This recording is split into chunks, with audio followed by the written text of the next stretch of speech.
Welcome to the Lighthouse Television Network, America's premier online gospel television network.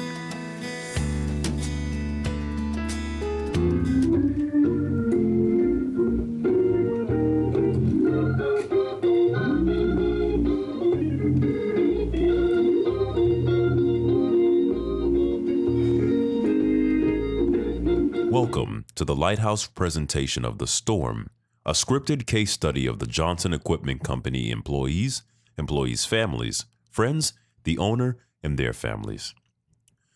The host and co-host with special guests will identify and encourage the people to take the path to go around the storm, or through the storm, or let the storm passes over. Many of us are experiencing pain and suffering, disappointments, heartaches, and financial ruin. Life has dealt crippling blows to our future happiness and security. We feel that life is so unfair. I agree. We do all the right things and make all the right sacrifices in an effort to succeed in life. Yet life keeps throwing fiery darts at us. We become educated, secure good jobs, work hard, and raise beautiful families. Then one day, usually without prior warning, the storms of life will blow into our lives and turn them upside down. Difficulties become overwhelming as questions invade our hearts and minds. Uncertainties test our perseverance. We cannot seek a light at the end of a very dark tunnel. We find ourselves in situations where darkness deepens and we do not know where to turn. Storms are a fact of life, such as serious illness, disease, accidents, catastrophes, unemployments, loss of retirement savings, death, loneliness, hardships, and personal problems, to mention only a few examples. How do you weather the storms of your life? Now, here is The Storm. Deacon Charles Alexander, your host. I'll be talking about Diane Jones on this section. Diane Jones is a 32-year-old divorced mother of two teenage boys, 17 and 15 years old. And since the boy was 17, she had him when she was 15. And she had an 8-year-old daughter who was the result of a liaison that she thought would save her marriage. She was hired by Thomas White 6 years ago, and she had become a top producing sales representative. Even though he was tough, she believed that he was a fair boss who cared about his employees in his own way. She is truly concerned about the working environment with a new person coming in as her supervisor since Thomas was fired. As long as she was producing, Thomas was fine with her work. He even complimented her and used her sales records during the company's stockholders meeting. What Diane did not talk about at work were her concern regarding her daughter's recent inquiry about her dad, who never came to visit her at home or at school. Her 15-year-old son's coach requesting for additional travel because of the increased athletic ability of the son, and the older son's unspoken desire to attend an out-of-state college that offered a major in social justice. All of these issues crowded her mind when she was not at work, but how her mind had to make room for the uncertainty regarding her job that was sure to change. How could she work through all this? She needed this job so very badly. When Thomas White was a supervisor, Diane saw herself as a valued employee who enjoyed and occasioned much in her rewarding career. Although Diane felt that she was driven to accomplish her top sales reputation, she was filled with boundless energy. In the days after Thomas White's sudden dismissal, she would take on an extraordinary number of Johnson Equipment clients and often work 3 or 4 days straight without sleeping or so much as a quick nap. Yet she remained completely functional. Recently, friends have remarked that Diane seemed to be much more talkative than usual, almost as if she could not get the words out fast enough. Diane herself had noticed that she seemed to have a million thoughts racing through her head at any given time, and that she was hopelessly distracted. Although Diane had been generating a loss of revenue through her increased sales performance, she's been prone to wild spending sprees, racking up $1,700 in credit card bills in just the past 2 weeks. Both Diane's friends and family have been put off by her growing sense of gratitude, irritability, and are troubled by her frequent proclamations of being the best salesperson in the entire world. Diane's friends is particularly troubled by these changes in Diane, as he remembered her being so subdued and sad only a few months ago. At that time, she had seemed inconsolable and had only a fraction of the energy she possesses now. Diane was molded to be a fixer in her mind when it came to sales for the company. But after enduring years of listening to negative statements and mistruths about herself, Diane soon realized that she was unable to fix herself without help. Although some of the other sales personnel did not like Thomas, he motivated her to enjoy her work, take care of her family, and feel secure. However, Diane soon realized that she was unable to fix herself without help. In detailing her life before, during, and after the Thomas White departure from Johnson Equipment Company, Diane offered a look into her childhood devoid of nutrition and continual chronological thought through her life as she attempted to carry on a normal life, despite the mental haze that continued to monopolize her. Within her personal attitude, Diane carefully examined relationships and events leading up to her present crisis. She provided insight into how she eventually learned to reroute the negative myths, and with the help of counseling and the power of prayer, move forward from the darkness and depression into a place of healing that allowed her to finally reconcile her past and liberate herself from emotional pain. As she searched the inner peace and new ways to deal with life's stresses, Diane revealed how she began separating truth from fiction and eventually achieved victorious in her long-time battle with depression. With the rumors circulating regarding the termination of Thomas White, Diane would never again say, or most importantly, hear herself say these things. I feel so tired. I feel weak. My arms are heavy. I feel so aggravated. I feel anxious about everything, it seems. I feel so fearful of death, of tomorrow, of peoples. I can't concentrate. I can't remember things I used to remember. I can't face people. I want to be alone. I can't sleep. I sleep to escape. I only eat because I have to. I hate myself. I feel angry all the time. Everything and everyone is stupid.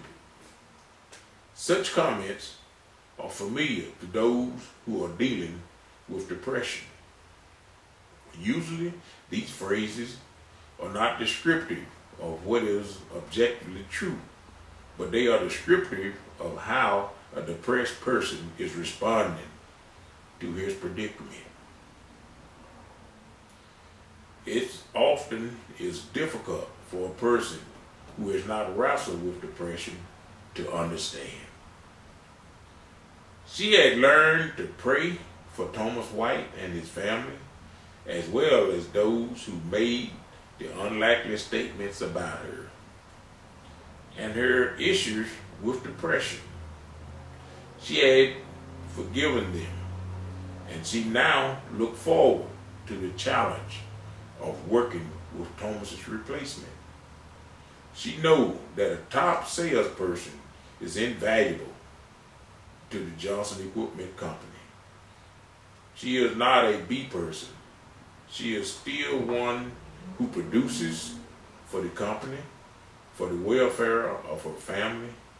God loves her as she has learned to love others. Diane, a 32-year-old divorced woman with two teenage boys, a 17-year-old and a 15-year-old, and an 8-year-old daughter. She may have started out as a housewife, but since the divorce, she had to get out into the working field. And she had worked for Thomas White 6 years before he was fired. And she felt safe under him because she was producing, and long as her numbers was up, Thomas White was okay. He even used some of her sales records during his presentation for stockholders meetings.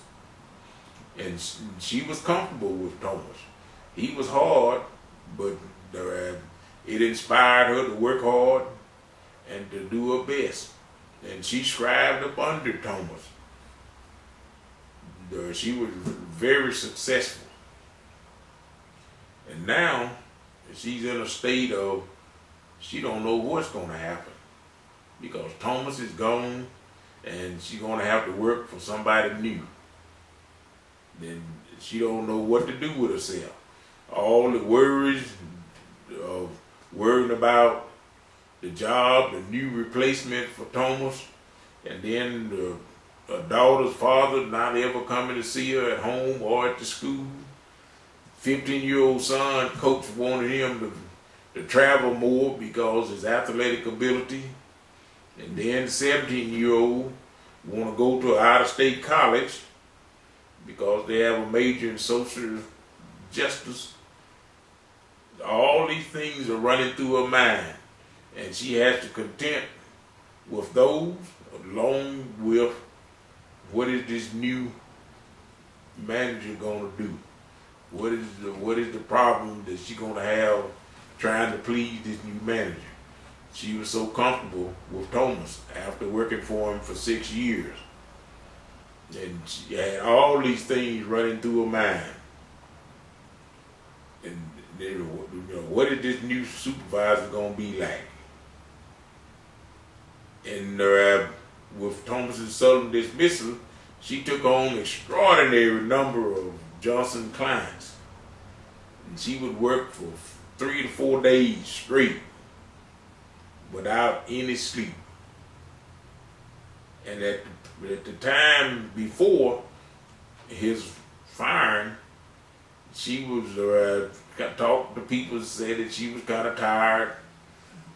But then after the firing, looked like she got real talkative, and she even noticed herself that she had all kinds of thoughts running through her mind, and she was distracted with all this stuff going on. She was really distracted, even though she kept up the sales performance.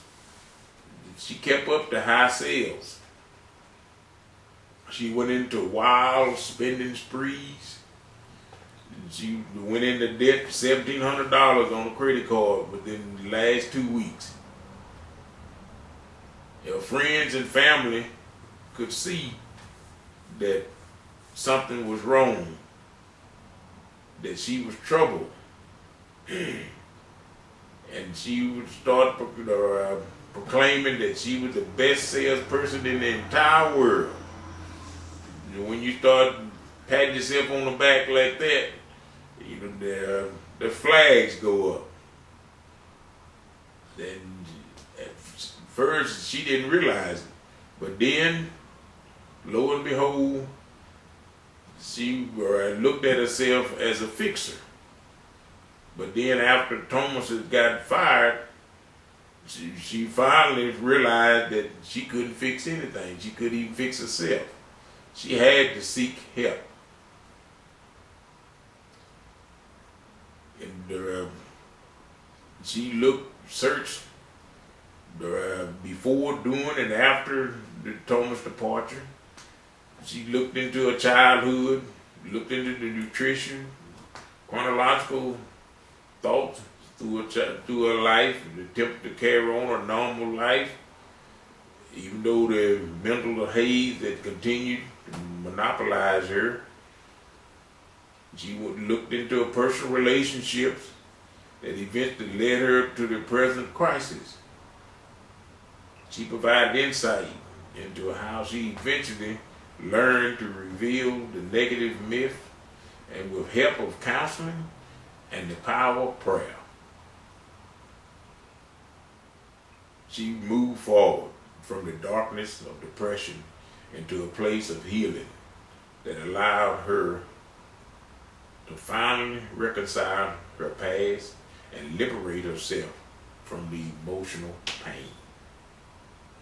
As she searched for the inner peace and new ways to deal with life's stresses, Diane revealed how she began separating truth from fiction and eventually achieved victory in a long-term battle with depression. With the rumors circulating regarding the termination of Thomas, she realized that she couldn't continue saying out loud or to herself, "I feel so tired. I feel weak. My arms are heavy. I feel so agitated. I feel anxious about everything, it seems. I feel so fearful of death, of tomorrow, of people. I can't concentrate. I can't remember things I used to remember. I can't face people. I want to be alone. I can't sleep. I sleep to escape. I only eat because I have to. I hate myself. I feel angry all the time. Everything and everyone is stupid." Such comments are familiar to those who are dealing with depression. Usually these phases are not descriptive of what objectively are true, but they are descriptive of how a depressed person is responding to his predicament. And if you're someone that has not wrestled with depression, they really don't understand, or they can't understand what's really happening. She had learned to pray for Thomas and his family, as well as those who had made the unkind statements about her. And her issues with depression went through the counseling and through the prayers. She worked her way through the depression, and she wouldn't let herself state any of these depressing thoughts anymore.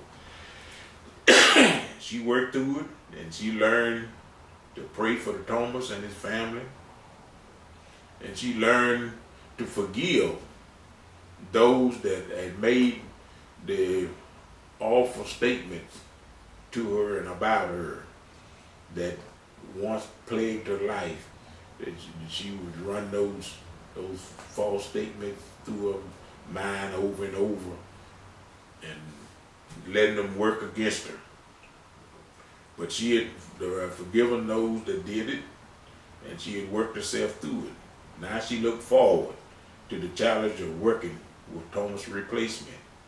She knows that a top salesperson is invaluable to the Johnson Equipment Company.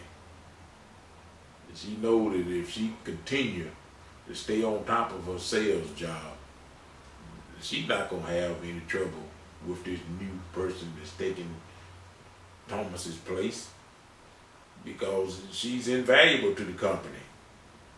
A top salesperson is always invaluable, especially if they have a good attitude and they can get along with people.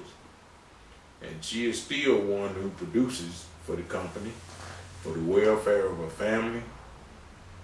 And she knows that God loves her, and she learned to love others the way God loves her. She overcame the bitterness and being afraid for her job because Thomas had left. She got over it with counseling and with prayer. Oh, the storm passing over. Lord, hallelujah. I like to say it one more time, boy. Hallelujah.